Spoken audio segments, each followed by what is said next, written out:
Hello everyone, in this review, we'll be looking at the latest releases from VS Factory, the GMT Master to Batman, Pepsi, and Sprite models. VS Factory also produces the Batman and the new left-handed Sprite. I'll use this video to discuss them in detail. When it comes to the GMT Master series, too many factories are producing them. There's VS Factory, C Factory, Air Factory, and previously, EWF, among many others. There are even counterfeits of C Factory's models, making the market incredibly crowded. Many enthusiasts don't know how to differentiate them, which one is better, or how to choose. Before VSF entered the GMT market, C Factory was considered the best. However, the market is flooded with fakes of C Factory's work.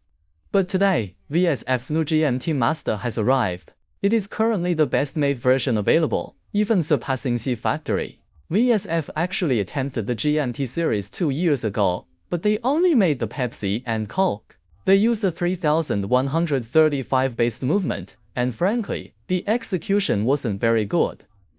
But now, VS Factory has released this brand new GMT Master, and the craftsmanship is superb. Okay, let's get into the comparison. First, let's look at its dimensions. The thickness, it measures 12.1 mm thick. Let's take a look at the comparison. This is a comparison chart made by VSF. As you can see, the genuine model is 12.1 mm thick. This one is from VSF, and this is a version from the market, which measures 12.5 mm thick. This refers to the one from C Factory. Let's check it.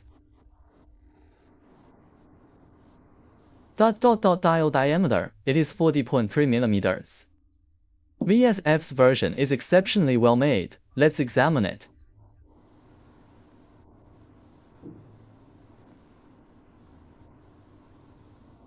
The craftsmanship is incredibly refined.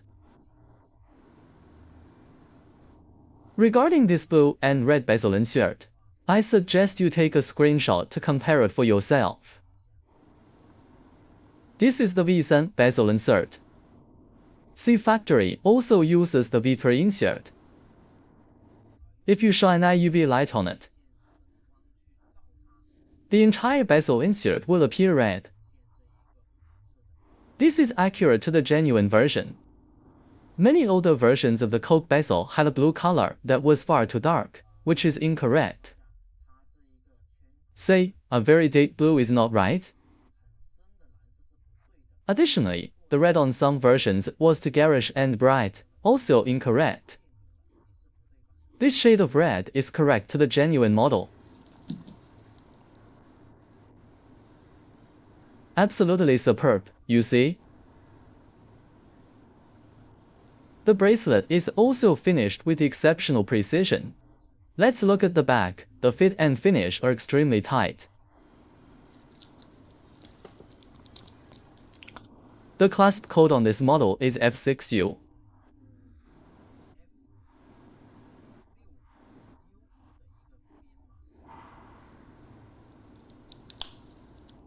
For these three models, the only differences are the bezel and dial colors. The case and bracelet are identical.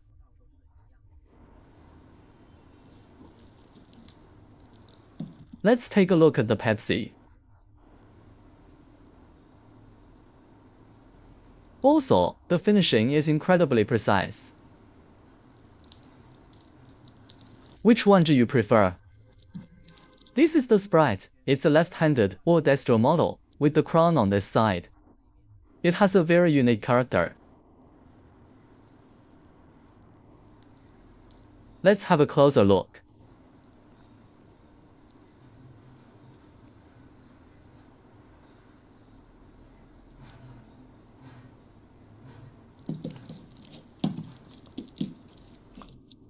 As they say, your competitor knows you best. In a moment, I'll reveal the secret as to why VSF's new GMT is now better than C Factory's.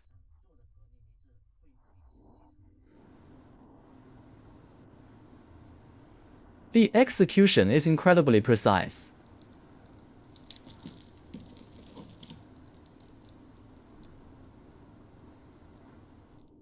Okay, let's look at the breakdown.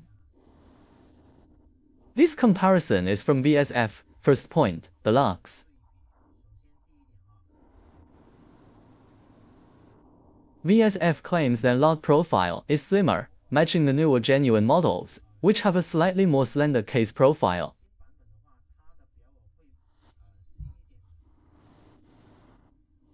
In contrast, C Factory's lugs are a bit thicker at this point. Furthermore, on the C Factory model, the case spec protrudes slightly more, creating a gap. The genuine case spec sits flush. VSF has also achieved a very tight, flush fit. This is the area he's referring to. It should be very flush and tight. Let's continue. The date display. VSF's date font is very close to the genuine. C Factory's font is a bit thicker and larger. This is because their Cyclops lens has a stronger magnification than the genuine.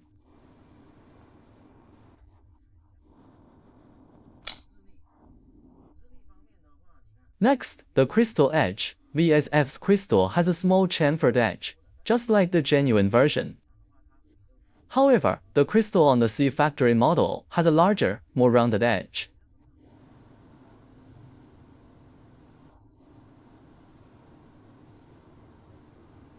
Next, the rehold engraving. On the C Factory model, the engraving is a bit shallow.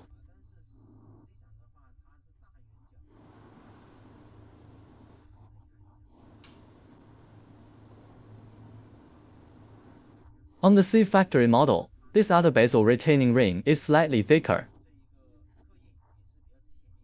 VSF has replicated this part to be more accurate.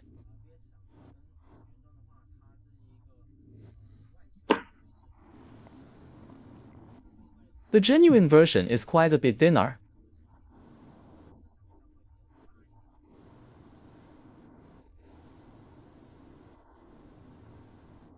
VSF has really done their homework. Look at the lug tips.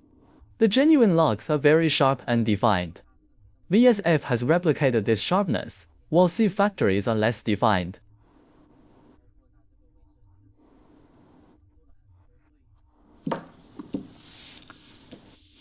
Next, the GMT hand. The C Factory hand is a very deep red, whereas the genuine is not quite as saturated. Also, look at the finishing of the lume plots on the hands. And here, this beveled edge on the bezel teeth.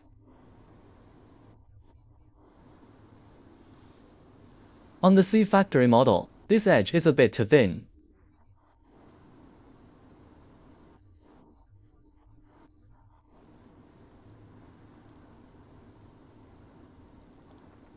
Okay, now I will show you the movement.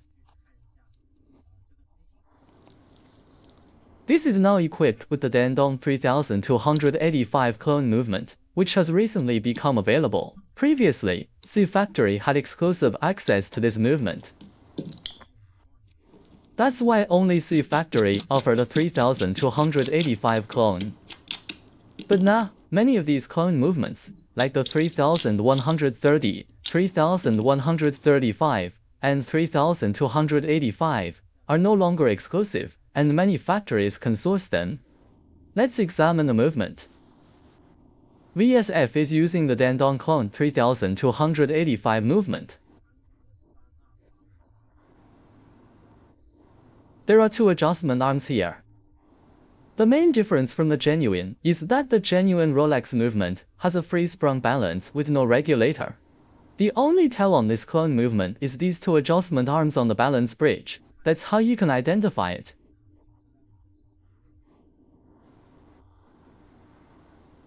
Also, this VSF version of the Dandong movement features cosmetic engravings.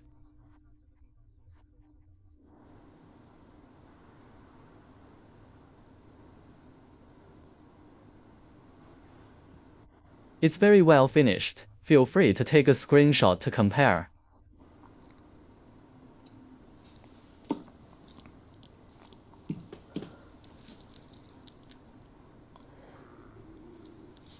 Now for a look at the lume.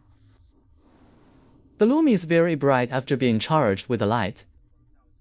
It's a bit too bright in my studio right now to fully demonstrate its luminosity.